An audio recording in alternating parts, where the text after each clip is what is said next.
सभी को मेरा नमस्कार। स्वागत आप सबका मेरे YouTube channel sir Anil Jangid में। तो आज की क्लास में हम इकोनॉमिक्स के कुछ फैक्ट्स के बारे में बात करेंगे जो हमारे लिए एग्जाम के दृष्टिकोण से इम्पोर्टेंट साबित हो सकते हैं। ठीक है, और उससे पहले मैं आपको बता दूं कि जिनके नोट्स रह रहे हैं उनको कल 5 सितंबर को यानी नोट्स उपलब्ध करवा दिए जाएंगे। और साथ में कल से शाम को 8 बजे जिस टेस्ट सीरीज की मैंने बात की थी, ठीक है, लगातार 14 दिन जो है वो आपके टेस्ट चलेंगे, लगातार 14 दिन। ठीक है, समय भी मैंने उसका बता दिया था 8 बजे। ठीक है, समय 8 बजे है, कल से चलेगा वो, तो उसे जरूर ज्वाइन कीजिएगा। और टेस्ट को ज्वाइन करने के लिए आपने टेलीग्राम चैनल को ज्वाइन करना होगा, जिसका लिंक आपको डिस्क्रिप्शन में दिया गया है। तो चलिए शुरू करते हैं। सबसे पहले बात करते हैं भारत की अर्थव्यवस्था कैसी है। तो भारतीय अर्थव्यवस्था जो है वो मिश्रित अर्थव्यवस्था है। ठीक है, कैसी अर्थव्यवस्था है? मिश्रित अर्थव्यवस्था है। तो अब बात करते हैं मिश्रित अर्थव्यवस्था कौन सी होती है? जिसमें सार्वजनिक एवं निजी क्षेत्र दोनों साथ साथ पाए जाते हैं, वो मिश्रित अर्थव्यवस्था होती है। ठीक है, और इसके बाद में आर्थिक दृष्टि से भारत कैसा देश है? विकासशील देश है। आर्थिक दृष्टि से भारत विकासशील देश है। और जो आर्थिक वृद्धि है उसका आधार क्या होता है? तो उसका आधार होता है, आर्थिक वृद्धि का आधार होता है उत्पादन। इसके बाद में उत्पादन का सबसे गतिशील कारक कौन सा होता है? तो उत्पादन का जो है सबसे गतिशील कारक जो है वो पूंजी होता है। ठीक है, और भारतीय अर्थव्यवस्था के प्राथमिक क्षेत्र में क्या आते हैं? प्राथमिक क्षेत्र में क्या आते हैं?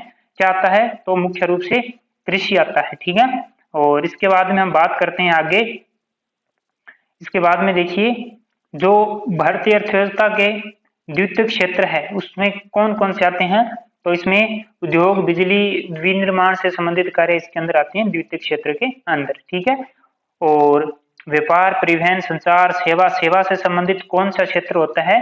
तो तृतीय क्षेत्र जो है वो सेवा से संबंधित होता है। ठीक है, अर्थशास्त्र का जनक किसे कहा जाता है? पहले भी आपको क्लास में कई बार बताया हुआ है, एडम स्मिथ को अर्थशास्त्र का जनक कहा जाता है। लगातार बढ़ती कीमतों की प्रक्रिया क्या कहलाती है? लगातार बढ़ती कीमतों की प्रक्रिया मुद्रास्फीति कहलाती है। ठीक है, बंद अर्थव्यवस्था का अर्थ होता है आयात निर्यात बंद होना, किसी भी देश का आपस में आयात या निर्यात न होना बंद अर्थव्यवस्था होता है। ठीक है, सर्वोदय योजना के संस्थापक कौन थे? तो जयप्रकाश नारायण जो है वो सर्वोदय योजना के संस्थापक थे। ठीक है, जयप्रकाश नारायण। ठीक है, इसके बाद में हम बात करते हैं आगे।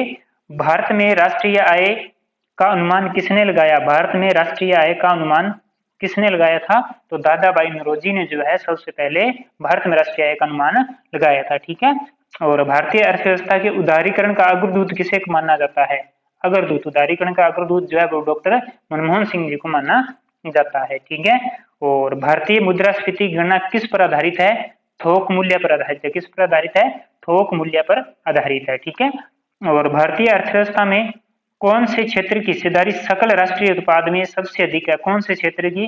तो तृतीय क्षेत्र जो है ना, सेवा क्षेत्र, उसकी सबसे ज्यादा हिस्सेदारी है। ठीक है, इसके बाद में हम बात करेंगे आगे नेक्स्ट। तो राष्ट्रीय ग्रामीण विकास संस्थान कहाँ है? राष्ट्रीय ग्रामीण विकास संस्थान हैदराबाद में। कहाँ है? हैदराबाद में है।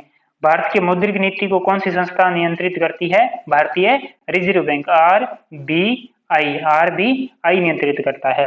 ठीक है, भारत में प्रथम निश्चित पूंजी बैंक कौन सा है? प्रथम निश्चित पूंजी बैंक कौन सा है? Bank of Hindustan. कौन सा है? Bank of Hindustan.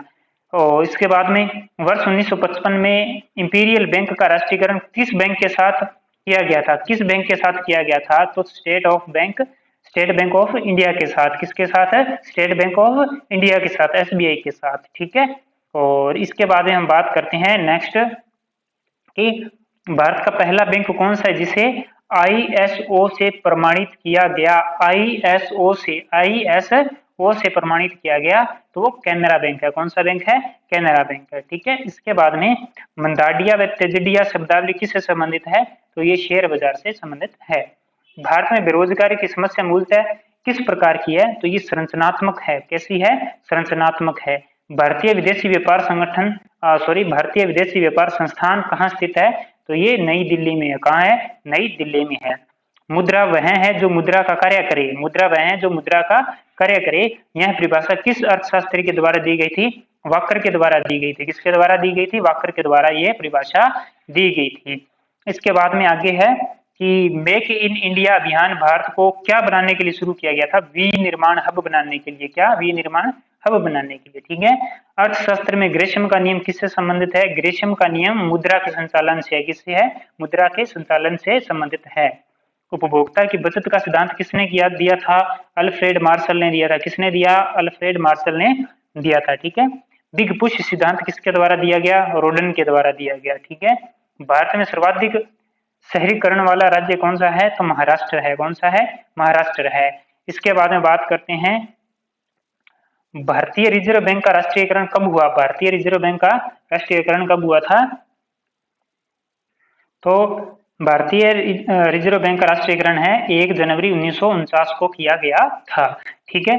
कागजी मुद्रा जारी करने का पूर्ण अधिकार किसके पास है? रिजर्व बैंक के पास है। भारतीय रिजर्व बैंक के पास। ठीक है। भारतीय रिजर्व बैंक का मुख्यालय कहाँ है? मुंबई में है। 1 रुपए के नोट कौन जारी करता है? वित्त मंत्रालय करता है। कौन करता है? वित्त मंत्रालय। राष्ट्रीय विकास परिषद का गठन कब हुआ था? 1952 में हुआ था। कब हुआ था? 1952 में। योजना आयोग का गठन कब हुआ था? 1950 में हुआ था। ठीक है। इसके बाद में बात करते हैं आगे कि भारत का आयात निर्यात बैंक कौन सा है? तो एक्सिम बैंक है। ठीक है। मुद्रा स्वयं का निर्माण करती है, ये कथन किसका है? मुद्रा स्वयं का निर्माण करती है, यह कथन क्रॉमर का है। किसका है? क्रॉमर का है। भारत की राष्ट्रीय आय का प्रमुख स्रोत क्या है? सेवा कर है। कौन है? क्या है? सेवा कर है। सस्ती मुद्रा का अर्थ क्या है? ब्याज दर का कम होना। ब्याज दर का कम होना। नरसिम्हा समिति का संबंध किससे है? बैंकिंग सुधार से है। किससे है? बैंकिंग सुधार से है। करेंसी नोट प्रेस कहाँ पर स्थित है? करेंसी नोट प्रेस जो है वो नासिक में स्थित है। कहाँ स्थित है? नासिक में स्थित है। इसके बाद में आगे बात करें, संरचनात्मक बेरोजगारी का प्रमुख कारण क्या है? अपर्याप्त उत्पादन क्षमता जो है वो संरचनात्मक बेरोजगारी का प्रमुख कारण है। इसके बाद में भारत की प्रचंड बेरोजगारी सामान्यतः कहाँ दिखाई देती है? तो ये कृषि में दिखाई देती है। कहाँ दिखाई देती है? प्रचंड बेरोजगारी कृषि में दिखाई देती है। और इसके बाद में भारत का पहला मोबाइल बैंक कहाँ स्थापित किया गया था? खरगोन मध्य प्रदेश में स्थापित किया गया। ठीक है, ध्यान रखिएगा। भारत में प्रथम पंचवर्षीय योजना कब से प्रारंभ की गई थी? 1951 नई दिल्ली से। ठीक है। मुद्रा की मात्रा में कमी क्या कहलाता है? मुद्रा का संकुचन कहलाता है। ठीक है। इसके बाद में नेक्स्ट है, जिस नीति को देश का केंद्रीय बैंक ऋणात्मक व गुणात्मक ऋणात्मक, ठीक है, जिस नीति को देश का केंद्रीय बैंक ऋणात्मक व गुणात्मक उपकरणों के माध्यम से लागू करता है उसे क्या कहते हैं? तो उसे मौद्रिक नीति कहते हैं। इसके बाद में जब सरकार की आय कम तथा व्यय ज्यादा हो, सरकार की आय कम तथा व्यय ज्यादा हो, उस अर्थव्यवस्था को क्या कहते हैं? देखिए, आय कम होगी और व्यय ज्यादा होगा तो वो घाटा होगा, तो घाटे की अर्थव्यवस्था। नाबार्ड का पूरा नाम क्या है? राष्ट्रीय कृषि एवं विकास बैंक। राष्ट्रीय कृषि एवं विकास बैंक। तो ये थे आज की क्लास के टॉप 50 मेन फैक्ट जो थे, जो आपके लिए बहुत इंपॉर्टेंट है। इनमें से क्वेश्चन बन सकता है। इकोनॉमिक्स का जहां भी ये पाठ्यक्रम जुड़ता है तो ये इकोनॉमिक्स के काफी इंपॉर्टेंट फैक्ट है, जो हर एक एग्जाम के लिए काफी इंपॉर्टेंट है। ठीक है। तो अगर आपको क्लास अच्छी लगी तो प्लीज चैनल को सब्सक्राइब कीजिए, शेयर कीजिए, लाइक कीजिए, कमेंट कीजिए। टेलीग्राम चैनल को जरूर ज्वाइन कर लीजिए। मिलते हैं अगली क्लास में। धन्यवाद।